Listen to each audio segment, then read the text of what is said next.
Hello, everyone. Good morning, good afternoon, good evening, wherever you are. Welcome to our webinar today on efficiently loading data into DuckLake with Estuary. We've got a great demo lined up for you today. I'm super excited to talk about DuckLake. There's been a lot of excitement about DuckLake ever since it was announced. A few housekeeping items. For those of you who registered for this, we'll send out a link to the webinar to watch it again afterwards, as well as we'll upload it to our YouTube for you guys to watch afterwards. We'll have time for a Q&A at the end after the demo, so feel free to pop any questions that you may have in the chat, and we'll get to them at the end. And yeah, we'll get started. My name is Gerald. I'm on the marketing team here at MotherDuck. I'm joined by Danny from Estuary and Jacob as well from MotherDuck. We'll have a quick kind of intro into MotherDuck and Estuary and DuckLake, and then we'll hop into a demo, and then again end with a little bit of Q&A. All right, here we go. So if you haven't heard of MotherDuck yet, MotherDuck is a cloud data warehouse. We're all about making big data feel small.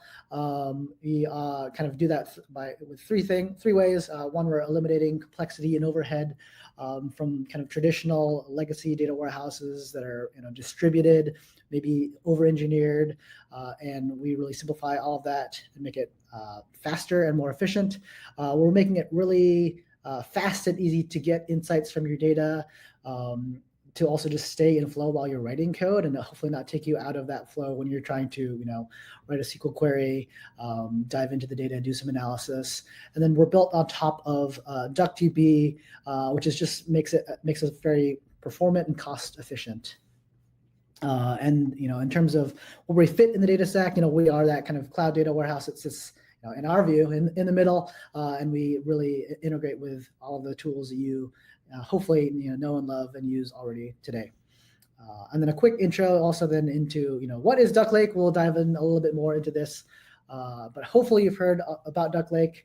But DuckLake is a new open table format from the creators of DuckDB. It is, despite the name DuckLake, it is actually not a requirement that you use DuckDB. It is a completely open, separate standard. But its main difference is that instead of having metadata in the blob storage on either JSON or Avro files, you were taking that out and putting that into basically a relational database, which speeds up those transactions on metadata, makes it faster and easier. And then you can still use DuckDB, Spark, or whatever else you want to run the compute on top of that data. And with that, let me now hand it over to Danny for kind of an overview on Estuary. Oh, hang on. There we go. Awesome. Cool. Let me know if you can see the introducing Estuary flow slide, please, Gerald. Yep. And hear me. It's okay. All good. Cool. So, hi everyone. Nice to meet you all. My name is Danny. I currently do data and marketing at Estuary, and I'll be talking a little bit about the company, the product, and then giving you a proper end-to-end demonstration on how you can actually set up a real-time pipeline that loads data from a Postgres database using change data capture straight into DuckLake. And we won't be doing any coding. This is completely a managed no-code service. So a little bit about Estuary itself. Estuary is a real-time data integration platform. And I say real-time because that's our primary use case, but it's totally not limited to real-time use cases. We actually can do batch, daily data integration, data movement as well. We support hundreds of systems, both for sources and for destinations as well. We support most of your popular operational data warehouses. We change data capture like Postgres, MySQL, Oracle, and also in addition to those, we can extract data from real-time or in real-time from systems like Salesforce, HubSpot, or NetSuite as well. And on the destination side, we integrate with pretty much all of the popular data warehouses like Snowflake, Databricks, but also Kafka-related or Kafka-compatible tools as well, using our Kafka-compatible API. one of the databases or data warehouses that we integrate with is MotherDuck natively, and that's what we are here to talk about.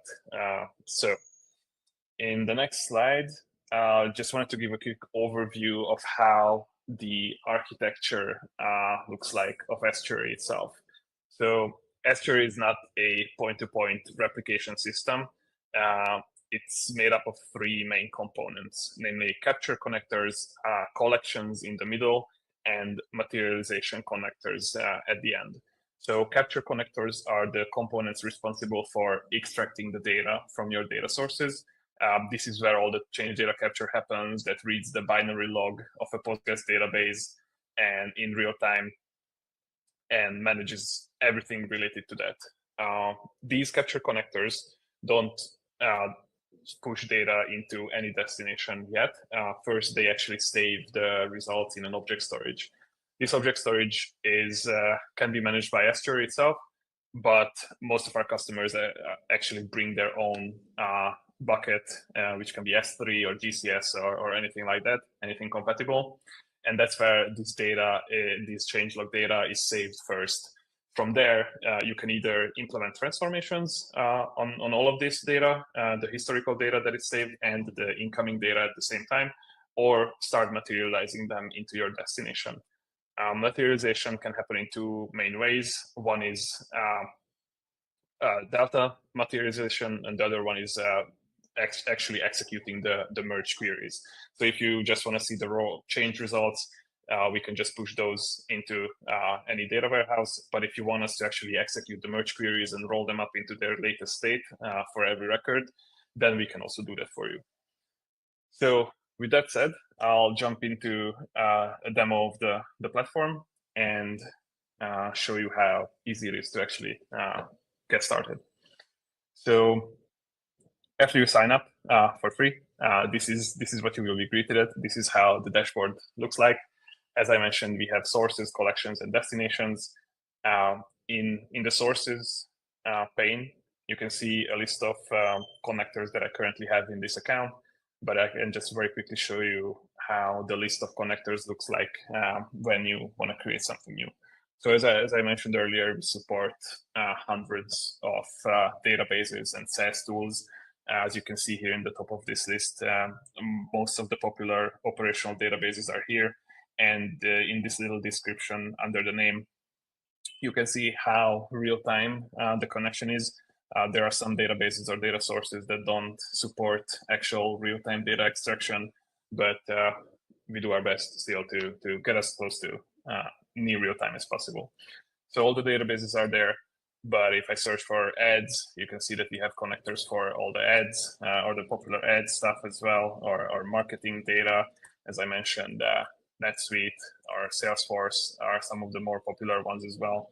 But we also do change data capture from Snowflake, for example. So if you want to do some kind of reverse ETL style workload, or if you want to offload queries from Snowflake or BigQuery into something like MotherDuck, for example, which is a fairly a common use case lately, then it's definitely a good tool for that as well.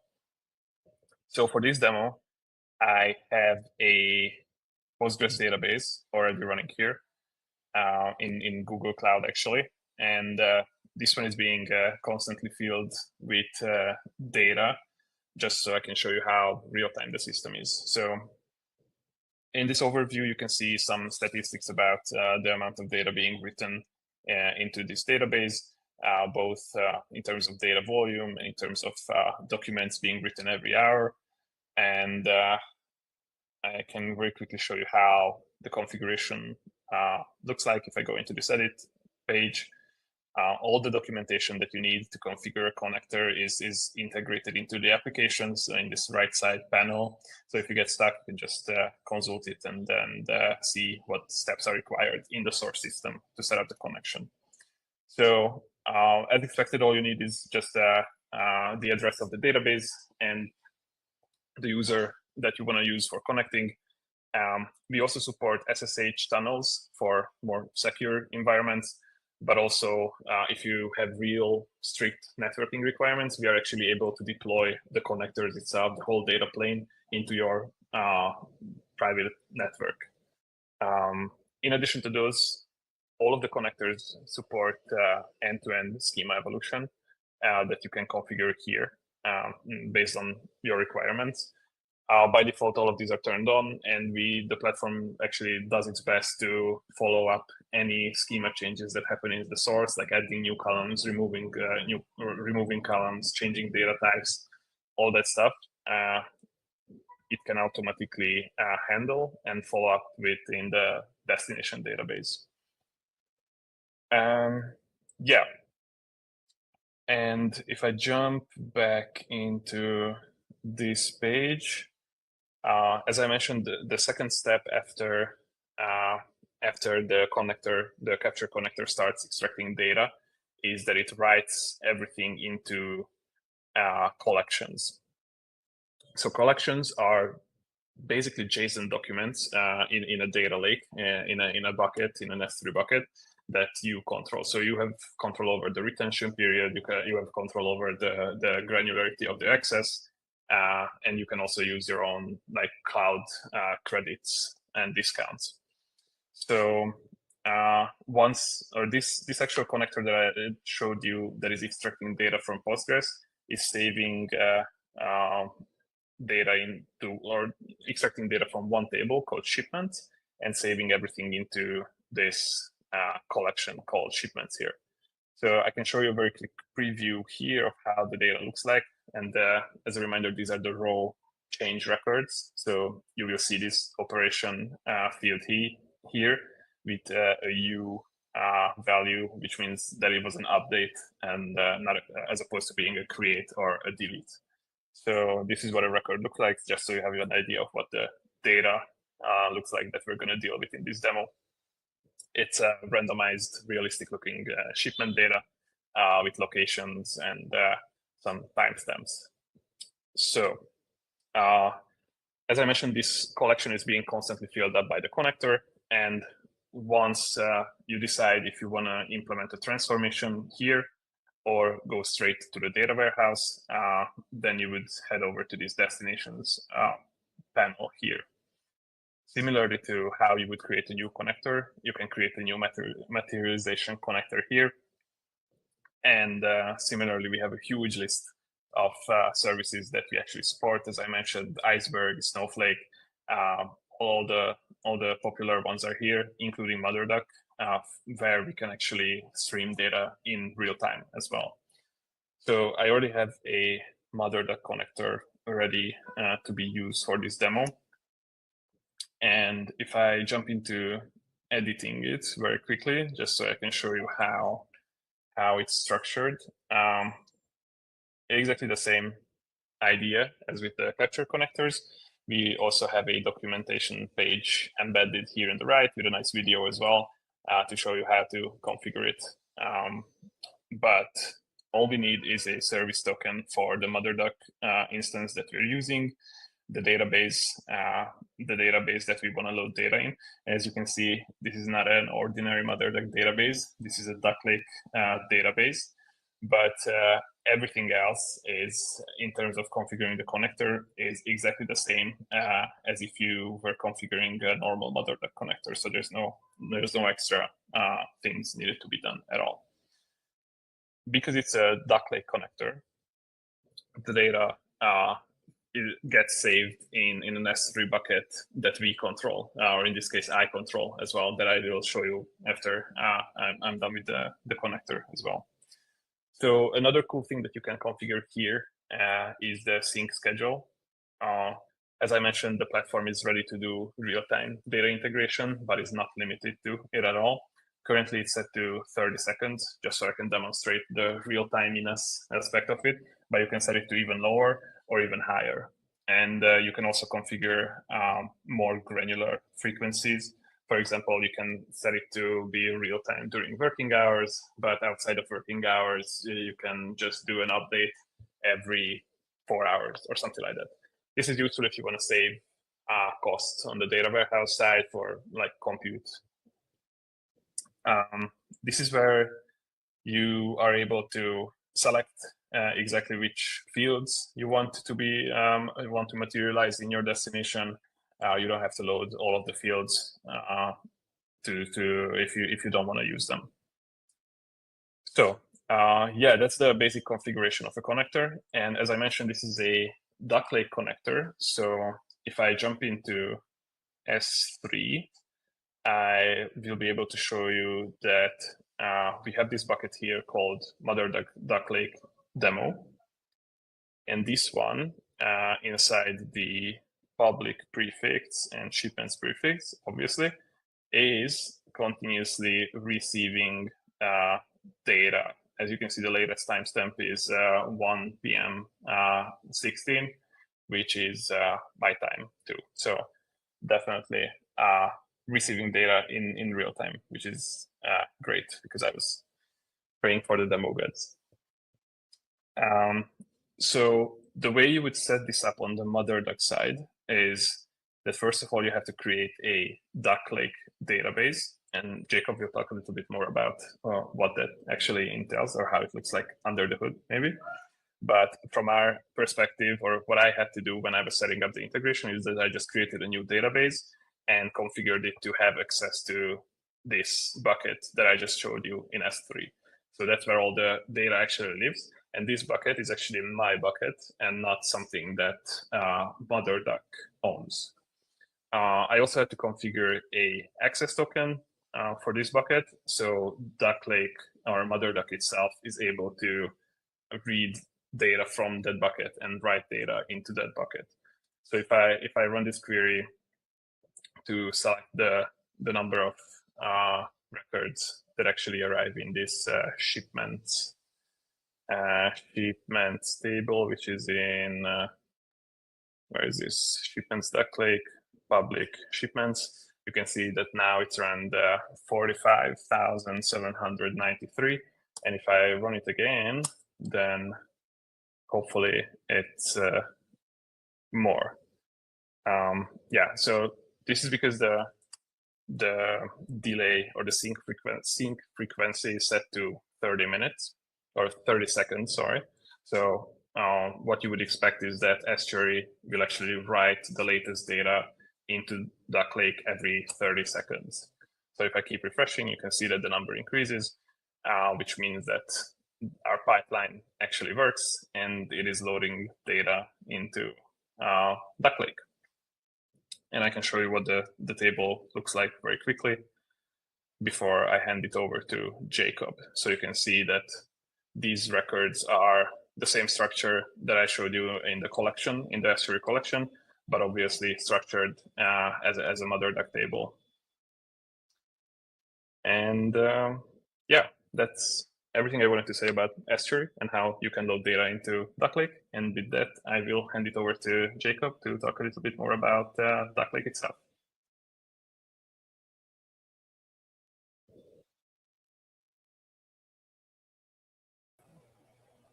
All right, I'm here. Perfect. Hey, everybody. So I have my screen shared here, and I have added this data that Danny was just showing me here in my database. Now, how this works with MotherDuck is, so Danny owns this database. Oops, just my mic. And I actually can attach that database with a share.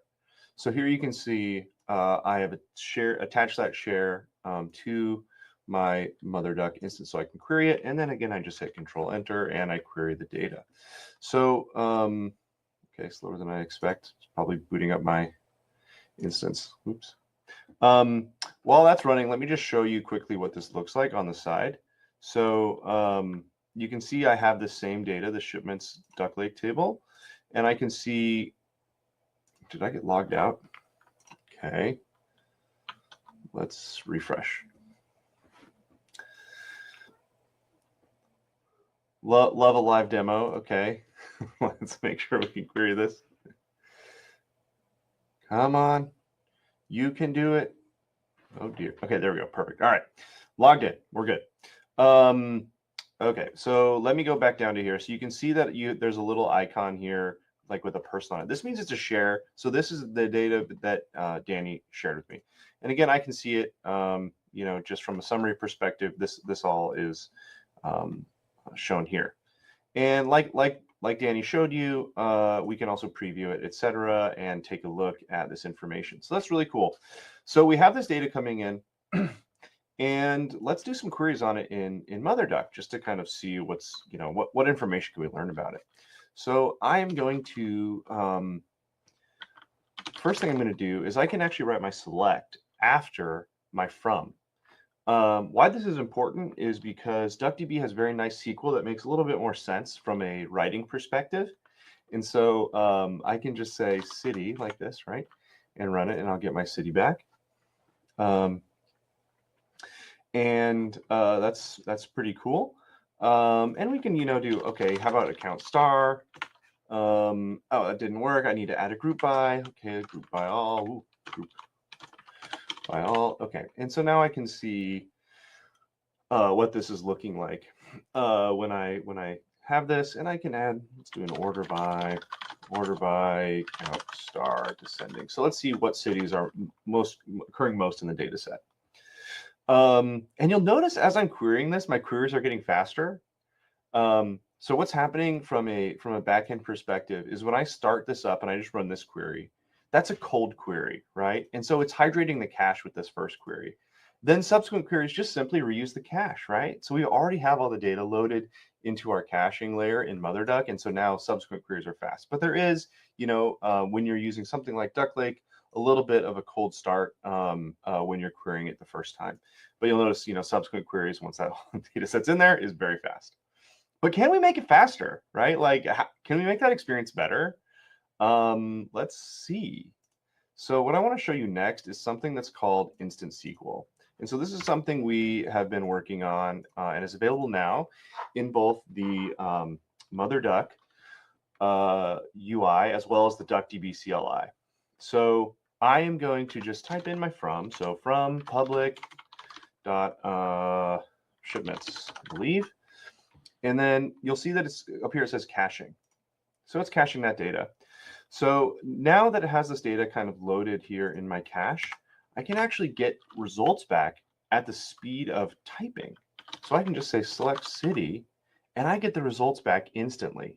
So imagine this sitting on a you know, terabytes of a table, right? Well, now I can kind of get my SQL query all working right on this in Instant SQL, and then run it against the final table in a really fast way, right? So I can say, let's do city, let's do count star. You know, okay, now it's telling me immediately I'm missing my group by. Let's give this a name as occurrences, group by all, and immediately again I get the results back, which is really cool. Now again, this is just operating on a preview. When I actually run the query, I will get something back slightly different. Order by occurrences descending. Of course, it lets you reference your alias here. I don't have to simply use my count down here. Let's see. So one thing we can do that's really cool is we could do like, let me look at what date is in here. I think there's like a delivery date or something. We can use created at, sure. So we'll do like, let's do created at, and then let's change that type, right, as create date. Sure. And now we can kind of see what this looks like again and again as we work on this. If we have issues, we see them immediately. As we type on this, we see all this working. But yeah, so that's all in there as well. One thing we can do on these is if we put in maybe like some calculations.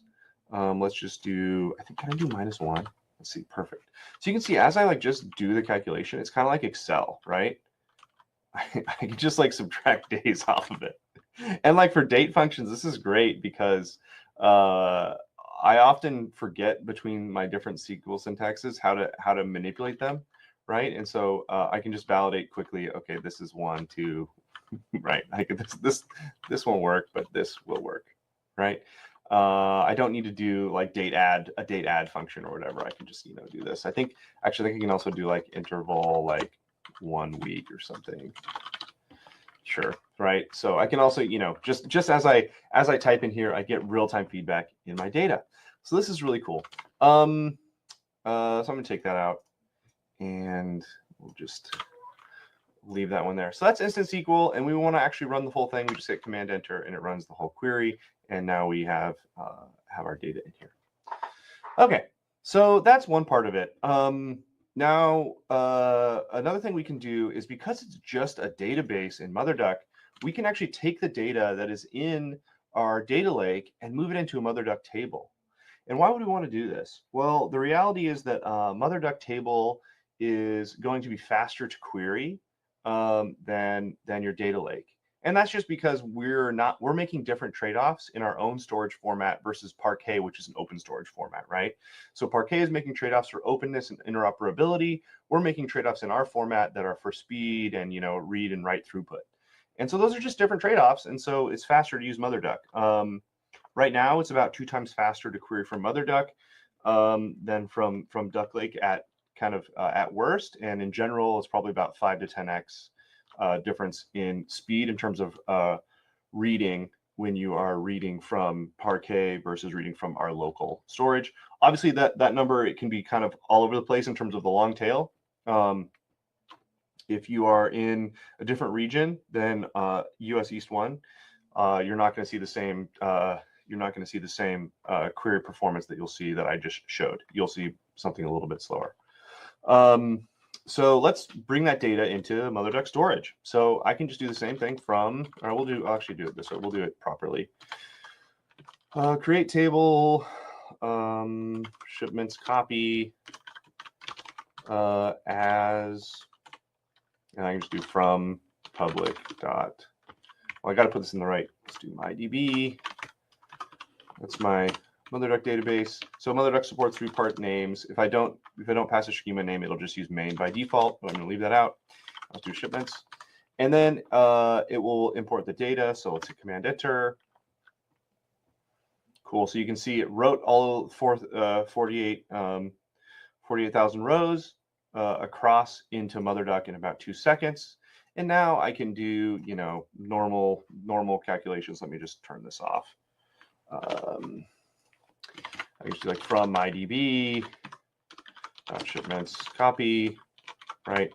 And now I'm querying MyDB instead of querying DuckLake, right? So instead of hitting S3, this is hitting our native format. So that's really cool. And again, where this really lets you do it is like if you think about like, your medallion type architecture, maybe you want to keep your raw data in your data lake and you want to move maybe silver or gold into MotherDuck so that it's faster to query and you can spin up multiple instances against it and things like that. Speaking of which, in order to support kind of these data lake operations, we've recognized that we need bigger instances. And so last week we announced larger instances in MotherDuck. And so we initially had Pulse, Standard, and Jumbo. And we've added Mega and Giga. Just to give you a sense of scale here, we kind of think about, or a Giga is roughly the same amount of hardware as a Snowflake 3XL. And so where this is really helpful is if you're working on maybe, let's say, terabyte or maybe even petabyte operations on top of your data lake. Maybe you need to sort it. Maybe you need to do big aggregations. Those Megas and Gigas are very, very, very helpful for those types of workloads. Especially if you have a data lake that you need to get data into your silver or your gold layer. Okay, so that's copying data into MotherDuck storage. I've got one more thing for you in MotherDuck, which is, of course, we can use AI because everyone has to have an AI demo. I will say I love the way that we're thinking about this.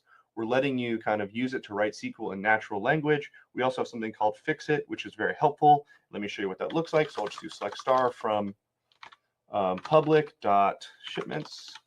And I'm just going to take the S off, right? I know I misspelled it, but I'm going to run it like this. And it's going to tell me, hey, I have an error, and then it will suggest the fix.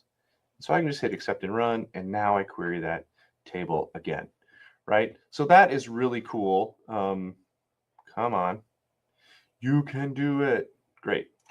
Where is this bucket, Danny? Is this in East 1?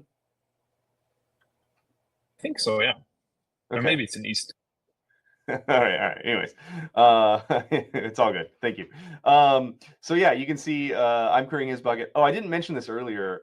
When I did attach the share, right, I can't see his database if I don't have a secret. So as part of our setup for this demo, Danny helpfully provisioned a secret for me so that I can access just this bucket. So that is in here. All right. So let's now use AI to write a query. Let's just see here. What do we got? Delivery name.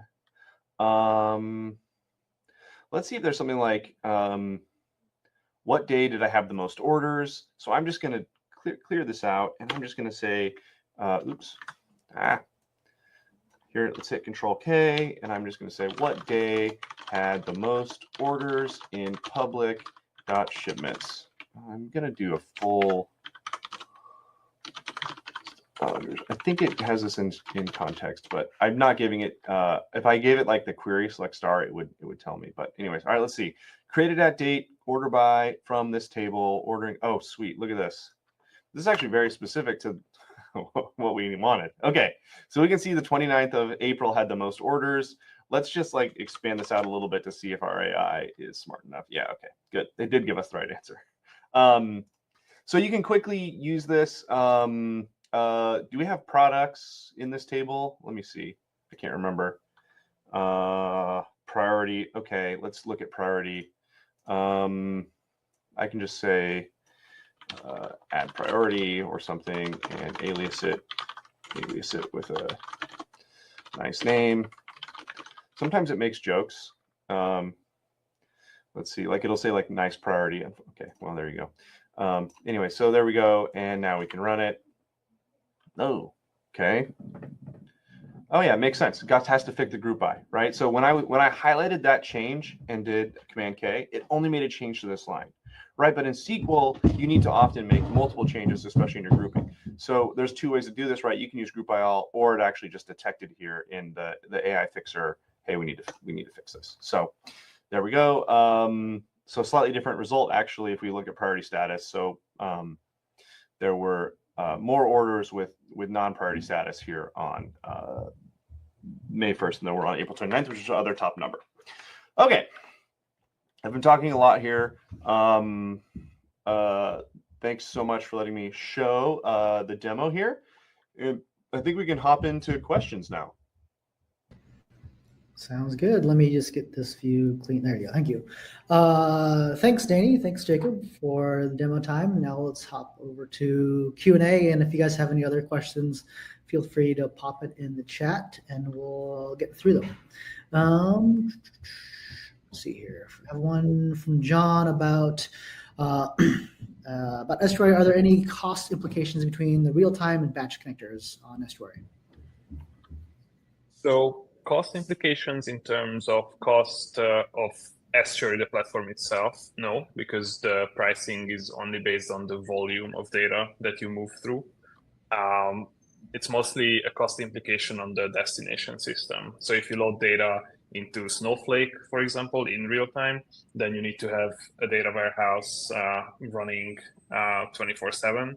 But if you load it every few hours, then you can obviously pause that warehouse. As for extracting the data, you can do that in real time, and that's what we usually recommend to extract the data as real time as possible. But we save those collections in the middle, so you can batch the loading on the other side. Thank you. Another question about Estuary.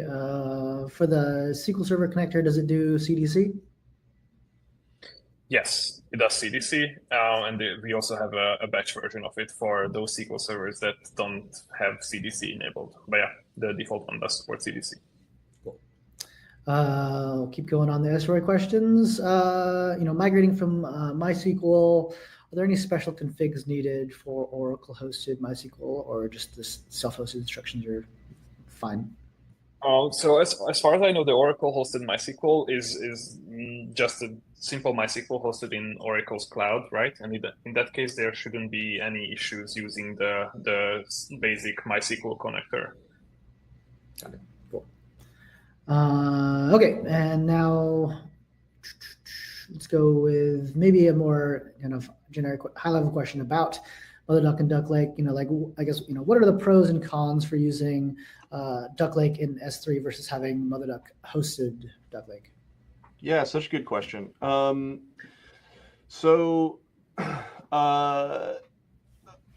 think the question is actually MotherDuck storage format versus DuckLake here, and really the trade-offs are speed versus openness. So DuckLake obviously is more open, and it can be hosted in your own S3 bucket or any S3 compatible storage, by the way, which includes GCS and MinIO and many others. Versus speed in the MotherDuck format. So I think really that's where the trade-off comes down to. From a cost perspective, we're still trying to figure out what the cost should be for handling, in particular, our own storage, or like MotherDuck managed S3 in that case. But I think really it's really about speed versus openness. I'm trying to remember what this was in reference to, but can this connect to BigQuery and create Parquet files on GCE VMs? That was during the Estuary demo, so I think that is a question for. I think so. Yeah, I think so. So it can connect to BigQuery both as a source and the destination. So we are able to extract data from BigQuery and load data into BigQuery as well. It cannot create Parquet files on GCE VMs. We can create Parquet files in any kind of cloud storage though, but yeah, not VMs. We'll keep going with a few more Estuary questions. How would you compare Estuary CDC with Debezium? I think the biggest difference is that we don't use Debezium or any kind of Kafka under the hood at all. Every one of our connectors are written by our team, the CDC ones. And the biggest difference, I would say, is that the team who builds them learned a lot about Debezium's mistakes, and they try to keep those in mind when they were developing most of the connectors. The code is all available on GitHub if you want to take a look yourself and see how it compares to Debezium. But I would say in terms of functionality, we can do everything that Debezium does. Most of the times we handle edge cases even better, like with toast fields for Postgres, for example. We handle schema evolution better, as far as I know, although I haven't been up to date with how Debezium does it in the past few months, but I think we do that better. And honestly, it's different on a connector by connector basis, I would say. So if you have a specific connector in mind, then we can do a deeper dive into the differences. Estuary has 3 steps, capture, transform, materialize, can it maybe via DBT. Are you breaking with ELT back to ETL logic? So kinda, yeah. I mean, ELT and ETL are never been really that separate things, but yeah, we can do both. So we can extract data and just put it in your data warehouse where you can do whatever you want with it. But we can also do transformations in between.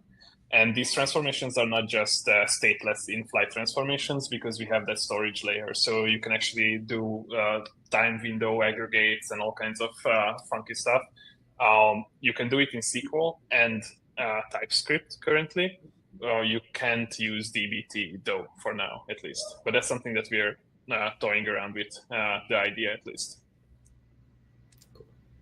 Now over to Jacob. We had a couple questions kind of along this vein, but like, when should you consider using DuckLake versus just regular MotherDuck?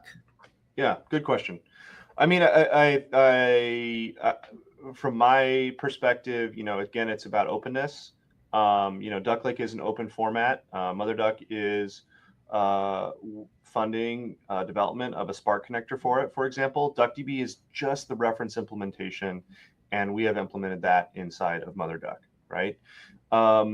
So early innings there, but I think the first part is openness, and speed. And I will say that when you do need kind of those really big distributed workloads, we're talking like petabyte scale, we expect DuckLake to fit in there, right? MotherDuck, indeed, is kind of all based on DuckDB, right? And so from a scaling perspective, there's just different considerations and trade-offs as it relates to how much data you can read at once. And so I think that perspective will be much more clear once we have more connectors tied into DuckLake, right? More things can write into it and read from it. Once that occurs, I think there will be a very clear different positioning in terms of, okay, you still need your Spark jobs, great, run those with DuckLake, and then use MotherDuck for the most part to read it. Great, thank you. This was a question that came up during Jacob, your demo. Yeah. Love MotherDuck, and we're using it for their startup. Why is there no IntelliSense on table names? We're working on it. It's actually really hard. This is the short answer. But we're definitely working on it as part of what we're thinking about here, so that you can do, for example, give a table an alias and then do a dot whatever, and it'll list the tables. We're definitely thinking about how to improve that. It's up on the list for our friends at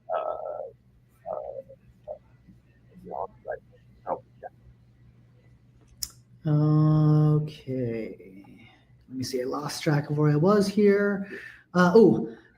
Does the estuary to MotherDuck hosted DuckLake sync automatically handle partitions, or is there an option to set somewhere to set that? Yeah, actually, Danny and I talked about this the other day. So I guess I'll first go to Danny. Is there an estuary native way to do partitions today with DuckLake?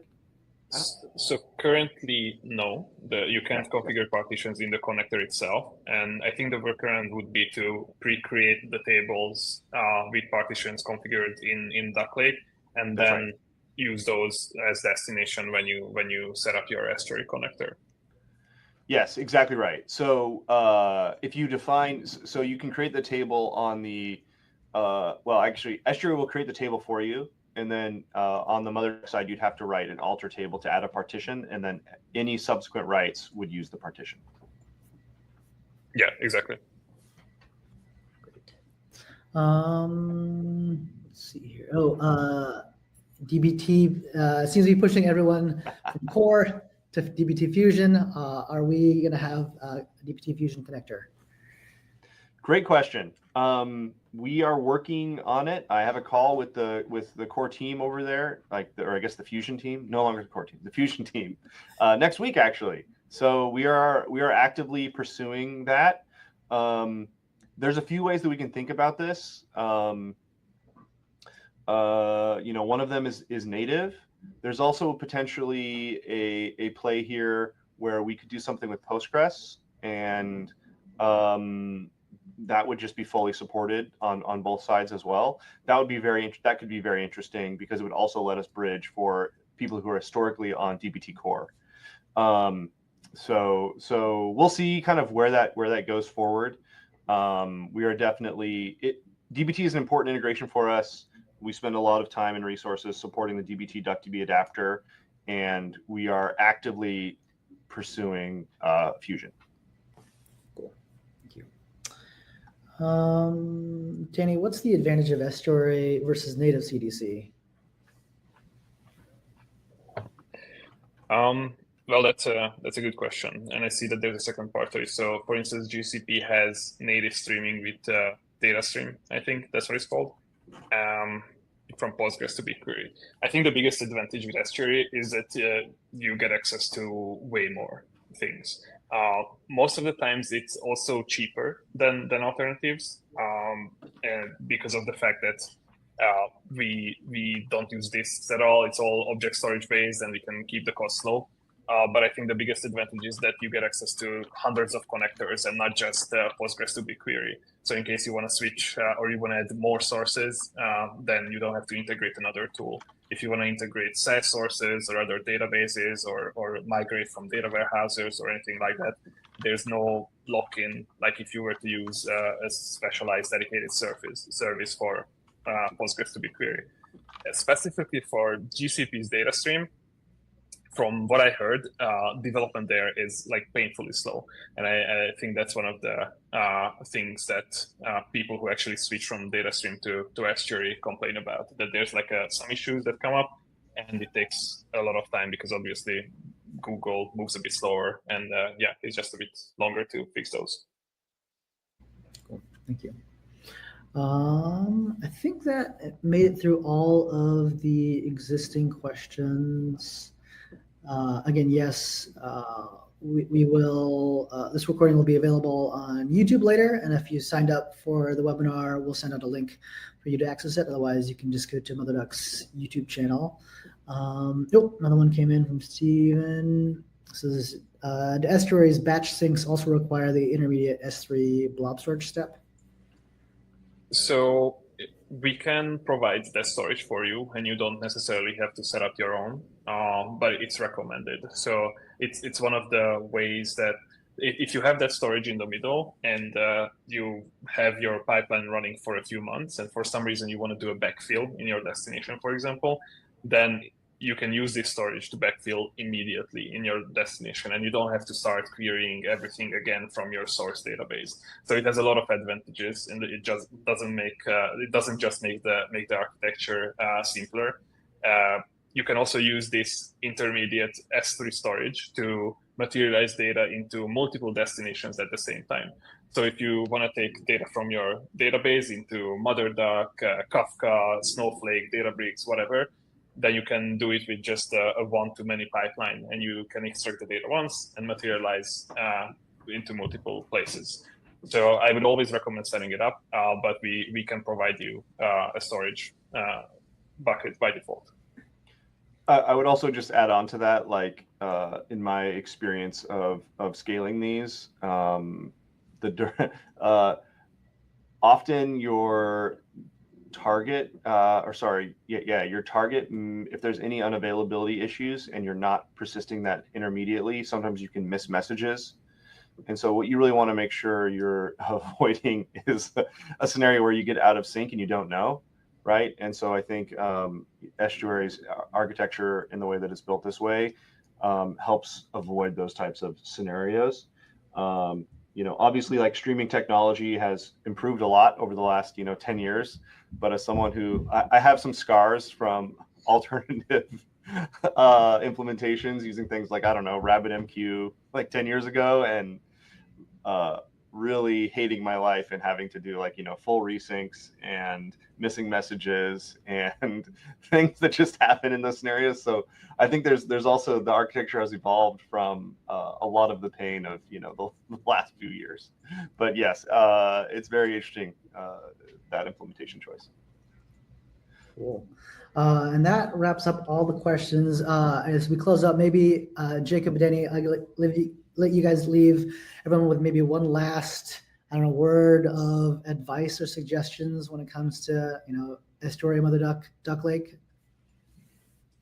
Yeah, I think what Jacob just touched on now, that streaming is thought of as this hard and complicated thing, and I think we are trying to prove that. One of our mission is to prove that it's not the case anymore. The difference between streaming and batch is really just a toggle now. If you want your data in real time, then you set it to one end, and if you want your data every few hours, then you just set it to the other end, and that's it. From the user's perspective, there's really shouldn't be any difference in terms of complexity, and Estuary is a platform that enables that for you today. So yeah, you can go give it a try. And yeah, thank you so much. Yeah, obviously we're super excited about what Estuary has built in terms of integrating with us, and the main thing that I am thinking about in context of this is, to us, DuckLake is just another database. You interact with it the same way, And so, it's a very, very easy way to get into the get into using a data lake. Sorry, I'm laughing about the Apache Beam comment. I'll leave it there. But yeah, very, very excited just to see how folks use and abuse DuckLake in the future. It looks like Gerald has dropped us, so I will wrap up. Thanks everybody so much.